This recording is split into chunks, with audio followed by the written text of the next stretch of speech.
वडिलांऐवजी मुलाला संधी देण्यात आलेली आहे। संजय धोत्रे यांच्याऐवजी अनुपला संधी देण्यात आलेली आहे। अकोल्यामध्ये गेल्या 4 टर्म संजय धोत्रे खासदार आहेत। आता त्यांच्याऐवजी त्यांच्या मुलाला अनुप धोत्रेला उमेदवारी देण्यात आली आहे।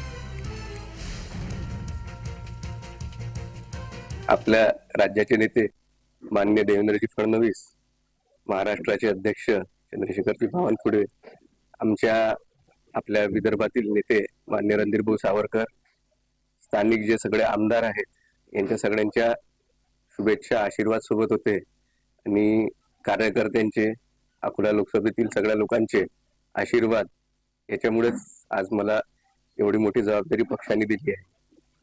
माझ्या विरोधात राहणाऱ्यापैकी एक हे राष्ट्रीय नेते आहेत, परंतु येथील मतदार आणि पक्षाचं असलेलं नेटवर्क यांच्या विश्वासामुळेच मी आज या लोकसभेमध्ये ताकदीने उभा आहे। नक्कीच सगळ्यांचे आशीर्वाद आहेत आणि मला असा विश्वास आहे की त्यामध्ये मी एक असणार आहे।